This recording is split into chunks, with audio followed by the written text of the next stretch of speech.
Sir ಬಲಗೈ ಸಮುದಾಯಕ್ಕೆ ಈ ಸಲ ಟಿಕೆಟ್ ಕೊಡಬೇಕು. 1952ರಿಂದ ಎಡಗೈ ಸಮುದಾಯದವರು ಸ್ಪರ್ಧೆ ಮಾಡ್ತಾ ಇದ್ದಾರೆ. ಮತ್ತೂರು ಮಂಜುನಾಥ್ ಸಮೇತ ಆಗ್ರಹ ಮಾಡ್ತಾ ಇದ್ದಾರೆ ಸಮುದಾಯದವರು. ಯಾರು ಕೆಲಸ ಯಾರಿಗೆ ಯಾವ ಸಮುದಾಯ ಕೊಟ್ಟರು ಕೂಡ ಕಾಂಗ್ರೆಸ್ ಗೆಲ್ಲಿಸ್ತೀವಿ. ಡೂಪ್ಲಿಕೇಟ್ ಕಾಂಗ್ರೆಸ್ ಅಂತ ಹೇಳಿದ್ದಾರೆ ಸರ್ ಅವರು. ಬೆಂಬಲಿಗರೆಲ್ಲ ಕೆಲಸ ಮಾಡಿಲ್ಲ ಅವರೆಲ್ಲ ಡೂಪ್ಲಿಕೇಟ್ ಕಾಂಗ್ರೆಸ್ಸಿಗರು ಅಂತ ಹೇಳ್ತಿದ್ದಾರೆ. ನಿನ್ನೆ ಆರೋಪ ಮಾಡಿದ್ದಾರೆ. ಸೊ ಸಣ್ಣ ವಿಷಯಗಳನ್ನು ಅವರೇ ಉತ್ತರ ತಗೊಳ್ಳಿ. ನಾನು ಆ ಲೆವೆಲ್ನಲ್ಲಿ ಮಾತಾಡೋದಿಲ್ಲ, ಯಾರ ಬಗ್ಗೆ ಟೀಕೆ ಮಾಡೋದಿಲ್ಲ. ಯಾರ್ಯಾರು ಏನೇನು ಹೇಳ್ತಾರೆ ಅದಕ್ಕೆಲ್ಲ ನಾನು ಉತ್ತರ ಕೊಡೋಕ್ಕಾಗುತ್ತೆ. ನೀವು ಅವ್ರನ್ನೇ ಕೇಳಿ.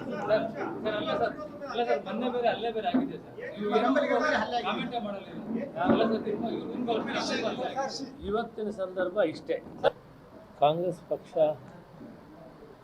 ಈ ಸಮುದಾಯಗಳಿಗೆ ಸಾಕಷ್ಟು ಬೆಂಬಲ ಶಕ್ತಿ ಕೊಡಿ. ಇವತ್ತು SC STನ 7 ಜನ ಮಂತ್ರಿಗಳು ಮಾಡಿದ್ದಾರೆ. 7 8 ಜನ 3 5 8 9 ಜನ ಮಂತ್ರಿಗಳು ಮಾಡಿದ್ದಾರೆ. ಅಂದರೆ ಕಾಂಗ್ರೆಸ್ ಕಮಿಟ್ಮೆಂಟ್ ಇದೆ ಅಂತ ನೀವು ಅರ್ಥ. ನೀವು ಬೇರೆ ಪ್ರಶ್ನೆಗಳಿಗೆ ನಾನು ಉತ್ತರ ಸಿಕ್ಕಲ್ಲ, ನನ್ನ ಟೈಮು ವೇಸ್ಟ್ ಮಾಡಬೇಡಿ. ನಾನು ಇಷ್ಟೇ ನಿಮ್ಗೆ ಹೇಳ್ತೀನಿ, ಕಾಂಗ್ರೆಸ್ಸು ಇಲ್ಲಿ ಗೆಲ್ಲೋದಕ್ಕೆ ನಾವೆಲ್ಲ ಒಟ್ಟಿಗೆ ಇದ್ದು ಶಾಸಕರು ನಾವು ಕೆಲಸ ಮಾಡೋಣ. ಇದು ನನ್ನ ಅಭಿಪ್ರಾಯ. ಕ್ಯಾಂಡಿಡೇಟ್ ಕೊಡೋದು ನಮ್ಮ ಕೈಲಿಲ್ಲ, ಅದು ಹೈಕಮಾಂಡ್ ಮಾಡ್ತಾರೆ. ಅವ್ರೇನು ತೀರ್ಮಾನ ಮಾಡೋದಕ್ಕೆ ಆ ಕೆಲಸ ಮಾಡಿ ಗೆಲ್ಸೋಣ. 28 ಗೊತ್ತೀವಿ. ಗ್ಯಾರಂಟಿಗಳು ಕೊಟ್ಟಿರೋದು ಇತಿಹಾಸದಲ್ಲಿ ಮೊಟ್ಟ ಮೊದಲ ರಾಜ್ಯ.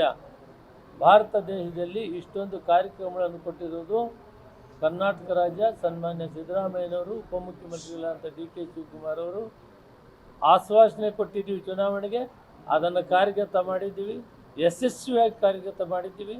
ಯಾವುದು ಕುಂದುಕೊರತೆ ಇಲ್ಲದಿರ 4.25 ಕೋಟಿ ಜನಕ್ಕೆ ಈ ಸೌಲಭ್ಯಗಳು ಸಿಗ್ತಾ ಇದೆ. ಆಶಾಭಾವನೆಯಿಂದ ಇದ್ದೇವೆ. ಅವರೆಲ್ಲ ಕೂಡ ನಮ್ಗೆ ಆಶೀರ್ವಾದ ಮಾಡ್ತಾರೆ. ಬಹುತೇಕ ಯಾವ ರಾಜ್ಯದಲ್ಲಿ ಇಷ್ಟೊಂದು ಸೌಲಭ್ಯಗಳು ಇಲ್ಲಿವರೆಗೂ ಕೊಟ್ಟಿಲ್ಲ ಅಂತ ಕೆಲಸ ಮಾಡಿದ್ದೀವಿ. ಆದ್ದರಿಂದ ಆಶಾಭಾವನೆಯಿಂದ ಇದ್ದೀವಿ. ನಾವೆಲ್ಲ ಸೆಟ್ಗಳು ಗೆಲ್ತೀವಿ.